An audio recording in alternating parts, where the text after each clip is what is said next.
directs us from behind the scenes. The words within it shape life's destiny. Hidden in your DNA is your genetic dossier. It tells your future and your history. How traits get passed from parents to a child is something that has kept us so beguiled. Cracking the code, genetic mysteries to unfold. Cracking the code, genetic secrets will be told. Cracking the code, genetic mysteries to unfold. Cracking the code, genetic secrets will be told. Cracking the code.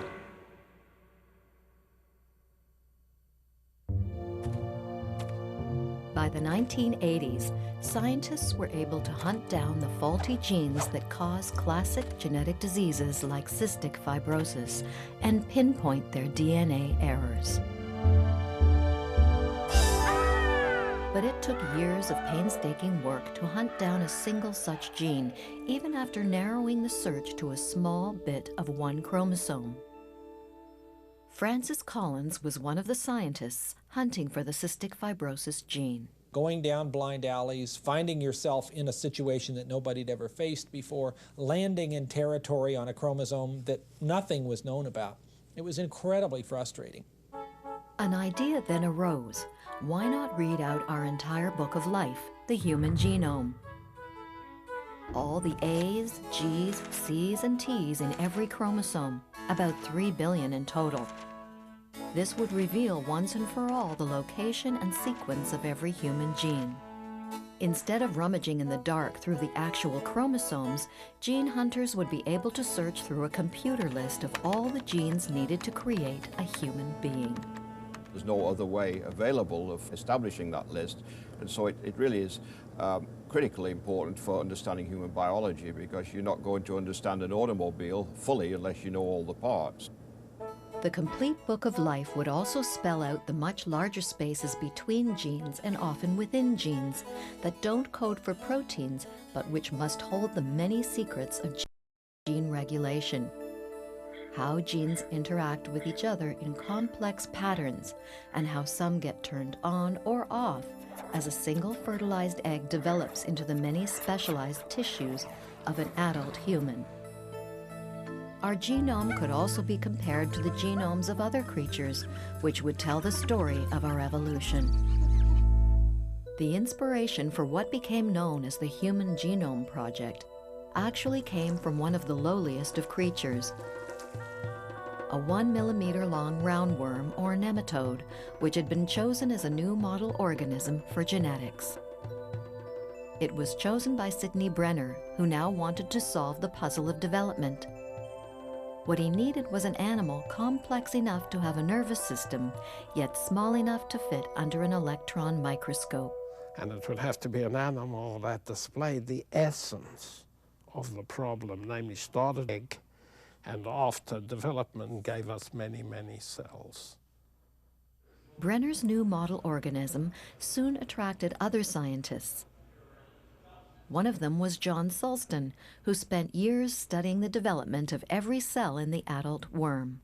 But there was a bottleneck, because physically you could not isolate the genes themselves as pieces of DNA very fast. You want to get at the work search, you see. And people would sort of come along to as research students, and they'd spend 3 years just getting hold of one gene. Sulston thought the best way to speed up this process was to put together a genetic map of the worm, which by now had been adopted by many labs around the world. The genetic map was pioneered almost a century ago in the fruit fly by Thomas Hunt Morgan and his students. They used mutations as markers for genes and located them on a chromosome based on how closely one mutation is linked to another during germ cell production. Hunting genes is a competitive sport, but a genetic map works best when competitors become collaborators. And if everybody is open with their information, then every time somebody gets hold of a gene, that is accumulated and creates a new marker. So the thing automatically gets richer and richer and more powerful as it goes along. To speed up the process even further, they decided to read out or sequence the entire genome. At 100 million bases, it was by far the largest ever tackled, and it strengthened the scientific resolve to sequence the 3,000 million bases in our genome.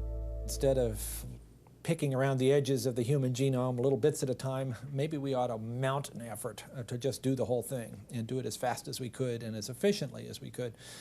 And it took a few years for that idea to reach enough support to actually become realistic.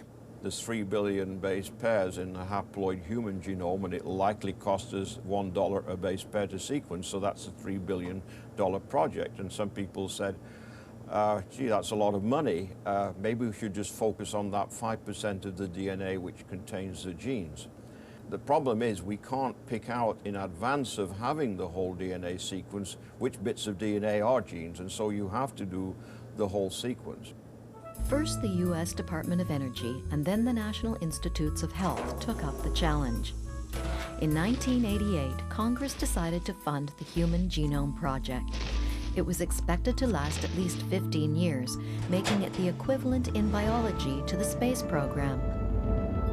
An early decision was to also make it an international project, so an international meeting was called. The key thing we established then was that all the data will be released immediately or as soon as practical from our computers. And this, you remember, this is exactly what we did with the worm map some years earlier. About a third of the sequencing took place in Cambridge, England, at the Sanger Centre, which was now headed by John Sulston. Early on, it was also decided that, as with the worm, the human genome had to be fully mapped before it could be sequenced. In addition to the traditional genetic map, a physical map was also constructed. This consists of the chromosomes themselves chopped up into thousands of pieces, each of which is then cloned within a bacterial culture. When put back into order, they form a living library of the genome, which can be physically mapped using landmarks within the DNA itself as markers. The next step is to sequence all the DNA in all the clones. The traditional method of sequencing DNA uses radioactive tags spread across 4 columns, one for each different base. Then this sequence is read out manually. Using this tedious technology, it would have taken 1,000 labs a full century or more to sequence the human genome. In 1993, Francis Collins became head of the project. You had to sort of make a plan without having a clear pathway in front of you and hope that if you stimulated the technology, it would appear at the right moment. By the mid-1990s, a highly automated machine using laser beams to sequence DNA tagged with fluorescent colors was able to read over 10,000 bases an hour. Each of the 4 colors represents a different base. The DNA must be read in small bits, about 500 bases long. So each clone must first be shattered into hundreds of tiny fragments. This is repeated several times, producing a different set of fragments each time. A computer then compares all of them, looking for identical bits of sequence. Using these overlaps, it is able to put together long strings of letters. Then these strings are positioned relative to each other by lining their markers up against those in the previously completed maps. And then the other important thing is, of course, in DNA sequencing, you acquire huge amounts of data. And very luckily, at the same time, the capacity of computers to absorb data and handle it has been increasing at about the same rate as that at which we've been acquiring new DNA sequence data. So there's been a marvelous synergy between computer technology and hardware development and the amount of data that we have to handle in that way. So actually, we couldn't have sequenced the human genome any earlier because the computers weren't powerful enough a decade earlier to either store or manipulate the information. By 1998, the mapping was nearly done. The missing technology had arrived, but the actual sequencing had only just begun. This leisurely pace was suddenly interrupted by maverick scientist and sequencing expert Craig Venter. He announced a privately funded human genome project that would scoop the public one and at a fraction of the cost. Venter headed a new company called Celera, from the Greek word for speed. It soon housed the world's biggest sequencing factory. Not so coincidentally, the larger company that financed Celera was also the manufacturer of all these very expensive sequencing machines. Venter's plan relied on a more daring approach to sequencing called the whole genome shotgun method that did away entirely with the lengthy mapping stage. Instead of sequencing the genome one clone at a time, all the DNA and all the chromosomes would get shattered several times over. Then all these tiny bits, over 40 million, would get sequenced. To find all the overlaps and then fit them together, Celera installed the world's biggest civilian supercomputer. At the time, and nobody really knew if the approach that Venter was proposing would work. It worked in bacteria, smaller organisms, but certainly for the human genome, which is much, much more complex, it wasn't really clear if it would work. What was clear, though, was the dramatic impact that Venter had on the public project. Part of the Celera business plan was to create a superior gene hunting tool that other companies and scientists would pay to use. The public scientists saw this as a threat to their government funding. That depended on strategies to try and persuade Congress not to go on sequencing the human genome anymore, so there wouldn't be competition. But the second strategy, part of the business plan, was to patent a lot of the genome.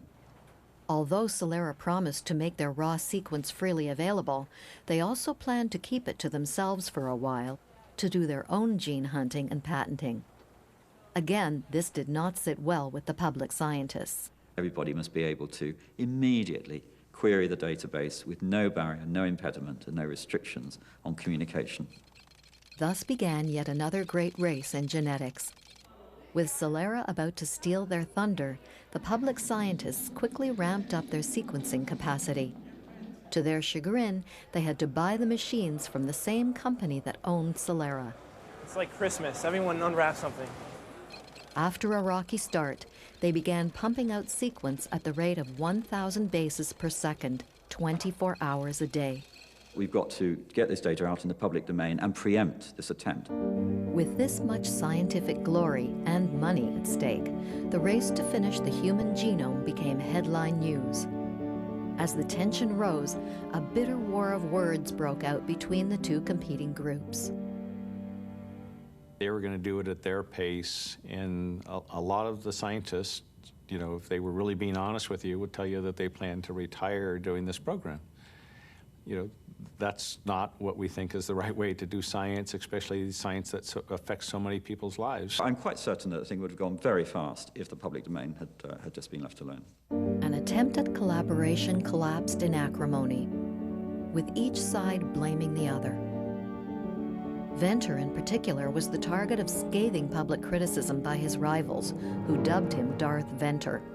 I think the rhetoric just kept escalating because they had never been confronted with something like this before, and they weren't able to stop it with criticism. We were going ahead, we had independent funds, and I was doing the experiment. Things got so bad that U.S. President Bill Clinton intervened, and a truce was engineered. At a White House ceremony in June of 2000, he declared a tie.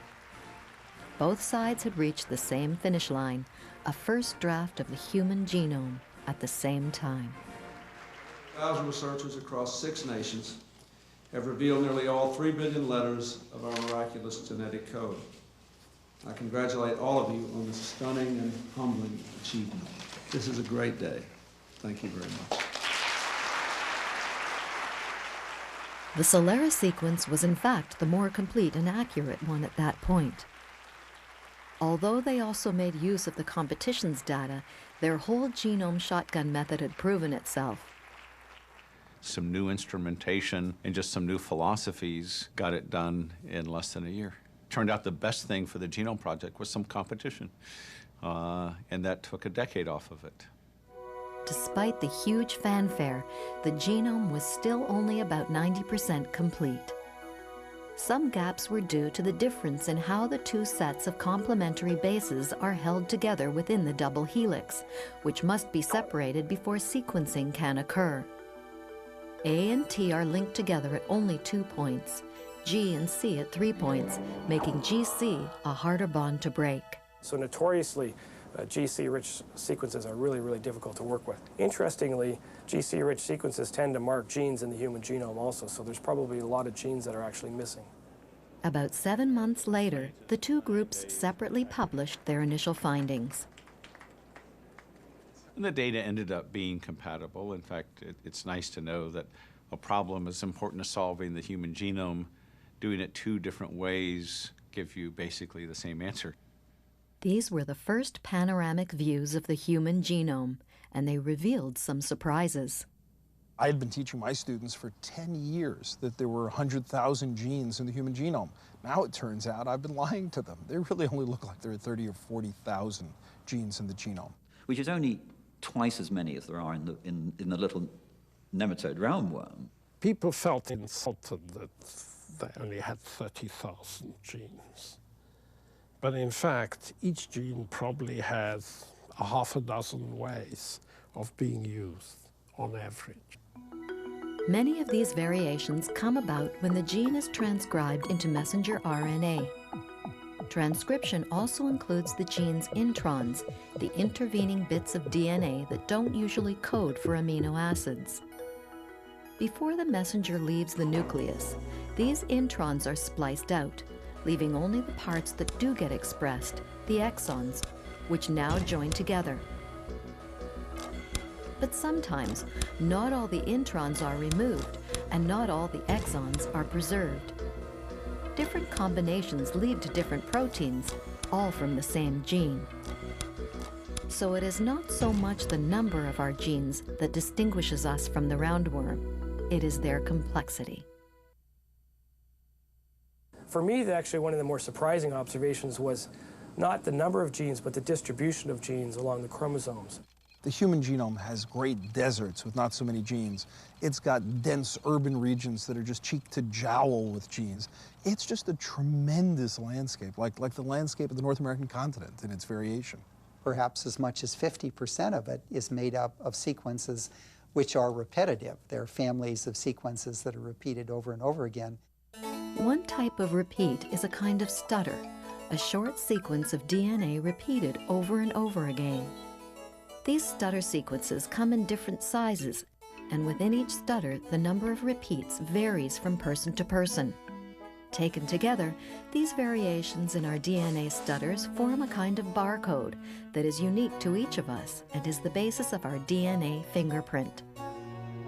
The region of the chromosome with the highest concentration of stutter repeats is the centromere. If you imagine a chromosome as a suitcase, this is a handle on the suitcase that you can use to pick the thing up and move it around the cell during cell division. Now, these centromeres are made of this repeat DNA in huge amounts. A more common repeat consists of identical copies of an entire block of sequence scattered throughout the genome. The most frequent such repeat is a 300-base sequence called ALU, with about 1 million copies scattered throughout our Book of Life. Geneticists have long been aware of ALU and other types of scattered repeats. But when they were finally able to scan the entire human sequence, a completely new and much longer kind of scattered repeat was noticed by Steve Scherer and others.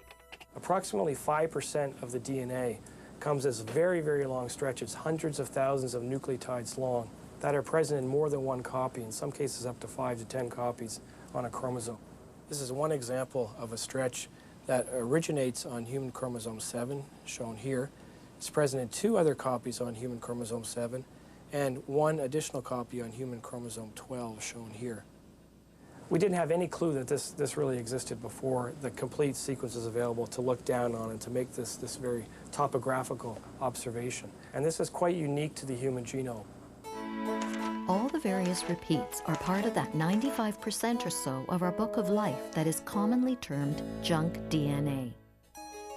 But it is the other 5% shown in red that was the primary focus of the Human Genome Project. By showing us where our genes are located and the digital information within them, it is already fulfilling its promise to disease gene hunters. No longer must they blindly sift through massive amounts of DNA to find the tiny mutations they are looking for. Well, if you think about the genome as 3 billion letters, and you're looking for one that's gone awry most of the time when you're trying to understand a disease, the scale is pretty daunting.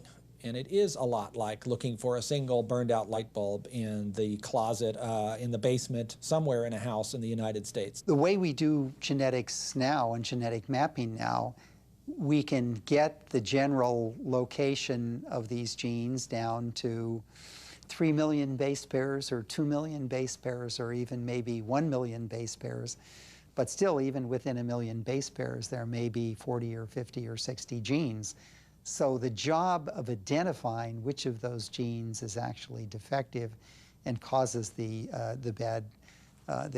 disease trait is an enormously complicated task. I mean, in the past, what we essentially had to do was go through and agonizingly identify all of those genes. Now, one goes to their computer, types in a region on the chromosome, and in front of them they have not only all of the DNA sequence, but also the vast majority of the genes. And you can look through them and pick out the ones that are most likely and test those first. So it will speed up by years our ability to isolate disease-causing genes. A good case in point is the search for the cystic fibrosis gene. That effort, which took 10 years and probably 100 or more people working on it over the course of that time, and who knows how many research dollars, could now be done, I'm quite confident, by a single postdoctoral fellow, probably working for about 3 or 4 months, and would get the same answer and would be more sure they were right. If you talk to my students who have started their studies in the last 3 or 4 years, they cannot imagine a day when they didn't do most of their experiments up front in the computer. The cystic fibrosis gene was found in 1989 at Toronto's Hospital for Sick Children on chromosome 7. Because of the pioneering research that took place here, this became world headquarters for mapping and understanding this chromosome. Data about chromosome 7 flows in here from around the world. Steve Scherer is the scientist in charge of organizing and making sense of it. It's lucky chromosome 7. It has probably disproportionate to most other chromosomes, seems to have many, many important genes on it. It has genes that are critical for early human development. There are genes that have been very important in the biotechnology industry. For example, the erythropoietin gene, or EPO gene, which is the largest cash-generating gene in history, is actually on chromosome 7. Chromosome 7 is also the site of an unusual genetic disease called Williams syndrome. Its most striking effects are on the brain, but surprisingly, they are both positive and negative. AJ is an 11-year-old boy with Williams syndrome who lives in a suburb of San Diego.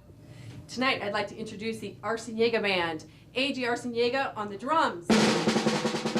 Like most Williams syndrome kids, he is a very sociable and fun-loving boy. Also typical is his love and talent for music. But AJ also has some less obvious traits. He fell to the ground. For example, he has excellent verbal skills and is a gifted storyteller. Look, it's a miracle. But he cannot read. He is making this story up based on the pictures in this book. And that was the end of the story. The end. In this test, AJ is shown a simple arrangement of building blocks and asked to reproduce it. Yeah. Ready? An easy task for others is a monumental challenge for Williams syndrome kids. How do you do it again? Like this? See this lady up here? Now. But he shines at this test, in which he must point out a particular face within a group of very similar faces. This helps explain why Williams syndrome kids seem to have an inborn talent for making friends.